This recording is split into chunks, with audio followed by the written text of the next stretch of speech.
Hello friends, I have a follow-up on my previous video. There's a couple of important points. One I missed in the last video and one I'm going to add first. Speaking of Nazism and communism and movements of the sort, there's probably that we know, there's something that we know of the Talmud, for example, and other literature that is private, that is mostly hidden. But we know of so far, which was written over 1,000 years and it transformed and changed and meandered here and there. It's not one thing and the same. When did that stop? In fact, I doubt that it has stopped. There is still writing, there's still dogmas being transformed. There is this private attachment and collection that is going on across the years, especially in modern age. That is transmitted between father and son and mother and daughter and whatever, right? Talmud probably is included, but there's more to it that we do not know about. And I doubt it, considering the situation now in the world and in life and so on, and what I've seen so far. I doubt that this has stopped. There is a set of teachings and dogmas and indoctrination that takes place on a daily basis. So I do believe that writings and history is continuing. Now, those later generations, well, including generations now, and I have evidence toward that, and that is this. Nazism, regardless what it is, we know what it is now, right? Those who are enlightened and unshackled from the psychological spin zones, are out of psychological spin zones and unshackled from that rigid mind and so on, and can actually doubt things and discover things and reason things with logic and facts and so on. Can probably see what it is. I see what it is. I have no doubt to what it is. It and its sister communism. Communism, like a lot of people think that Stalin is an Orthodox Christian. No. Orthodox, yes, but not Christian. Orthodox Jew, right? But here's the important point before you hate me. I think those movements are written in the tradition now, or new Talmud, or whatever literature that is not inaccessible to everybody in the world, or whatever it is. And they become something reality of a religion or feelings. And people in the later generations take it as something that has really happened.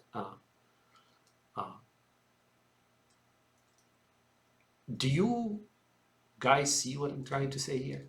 That I see two different things. Those who write the Talmud and teach it, and those who receive it and believe in it. Oh, I can write a whole book on that, you folks.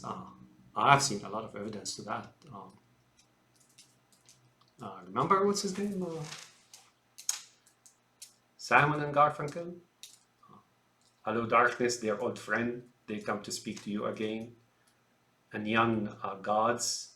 And I do recall commenting on that, saying, how about the dollar god, the S with 2 lines. Now, I have a lot of evidence to that. I'll bring one up. I don't know, 10 years ago or so, I was working at this company and I read on the news, and there's a video of it, of course, a German airliner came to land and suddenly there is a gust of wind, like very strong gust of wind, and not a wind shear, but like side, like horizontal wind. And the pilot, basically, the airplane was shaken off the runway. And then his wing, left wing or right wing, left wing, I believe, touched the grass on the side of the runway. But he was able to, even though it scraped the grass, he was able to recover and take off again, and come back for another landing, go about or around until conditions were favorable, and he landed again. I was impressed, right? I was like, whoa, his wings, and the airplane was very big. I think it was 737 or 7, I don't know, very large airplane. I don't recall the type of the airplane. Me being a pilot in the 80s, of course, I love these things, right? So now I was impressed, like this guy did really good. His nerves were, like solid, and he reacted very quickly, and I was impressed. But then I came to this neighbor of mine at work, and I was like, I want to show it to somebody, and he was Jewish, right? Uh, we were good friends, huh? Still is probably if we see each other. I don't know, unless he hates me. And I said, I forgot his name. I really did. And I'm not going to say the company name or anything like that. And I said, look what happened. I mean, this is America. This German airline. And then on his screen, we opened the link to the video, right? I forgot where. But then, because it was German airline, suddenly I realized something that I have never realized before. The Jewish boy really his face turned like rigid, and he froze a little bit, right? And the look on his face is similar to mine when I mentioned the word Shiism and Alawism, right? I go like, my face turns like scowl without feeling it, right? And that reflects deep aversion to those people and what they do and so on. And then it hit me, I froze too as well, looking at him and thinking about it. Of course, I closed it, I realized I touched a nerve and, went back to my cube. But I was thinking about it. This guy really believes that this happened when we know now that something is wrong with that movement. It's not far from where he really sprang out from.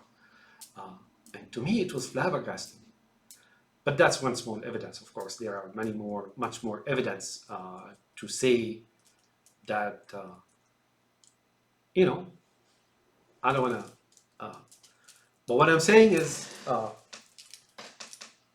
you Germans, you whoever you are, this Nazism which was imposed upon you, nothing German, really, really, now in the hidden books of other people, and this is history. And even if you stayed and remained strong for I don't know how many centuries to go, I don't know if the world exists, or whatever it is, that will still haunt you, and those people will still come back and try to do so and so to you. That's how they raise their children, right? They invent events like that, and they put it in the minds of their children as reality, which influences their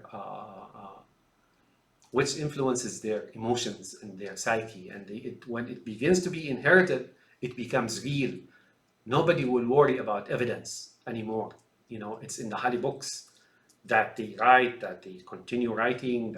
So I think a new Talmud is being written, or the original Talmud being extended and filled with deep hatred to others. But that's the reality, folks.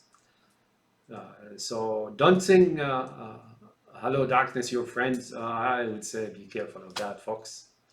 You don't want to live like those people live. Trust me, I feel sorry for them sometimes, That's that. I also missed a point in my last rant. Comparative events. So in the comparative events, like the Middle East and ISIS, Europe and Nazis,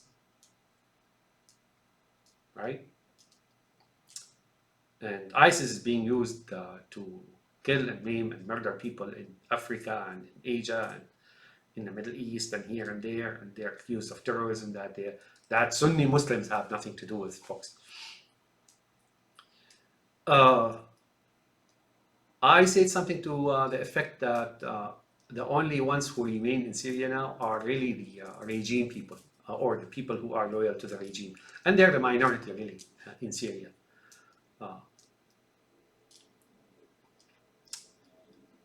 And I told you I'm going to tell you about them. Basically, these guys have animalistic instinct. The sense of humanity is no longer there. those Alawites understand only money and subservience to their superiors. It's a feudal society, right? And God society, human God society, that that God has now is in a human being inhabiting God and so on, and they worship each other and they're not nice to each other. They whack each other pretty bad. And, they behave like dogs toward their superiors.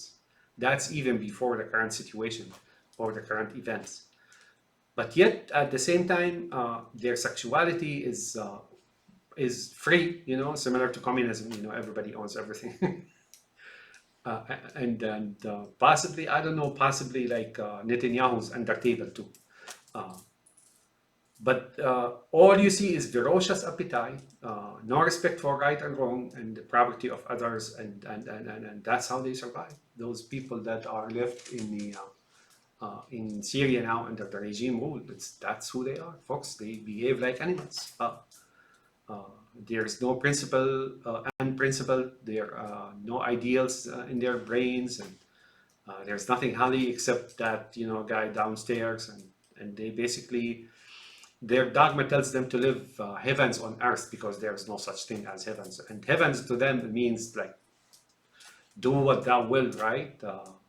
That, as we are told by their founder, the Ashashin, right? Assassins.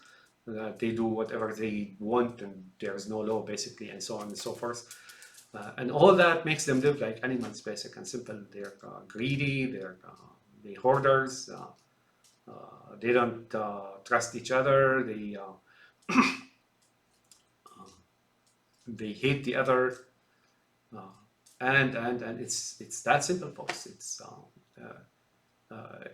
no as if the purpose of their founder was to make them animals, right? Behave like animals, and not just any kind of animals, not lions or tigers, rather than dogs and pigs and monkeys. Um, monkey business, monkey business. But that's what it is, folks. I really hope that you understand what's going on and what's behind the scene and under the current underground and hidden and so on and so forth is far more sophisticated and complex and directed and choreographed and than you think. You're oblivious to what's going on. Some of that you can find in that book of Sun Tzu. That make your enemy. Is that what he says? Like make your enemy oblivious to appear to be doing nothing or something like that. That's what Russia. What has faltered in Ukraine now? Those Russians having faltered in Ukraine stopped a movement on historic level. This was supposed to engulf Europe and basically change Europe once and for all, forever, folks. These people are racing toward negative utopia, toward 1984, toward Brave New World, toward We by Zamyatin, toward nothing less, folks, nothing less. And it just faltered. The mules, mules, stumbled in Ukraine. Have a nice day, my friends. But I thought I'd make a follow-up on the previous video. And this is these two very important points.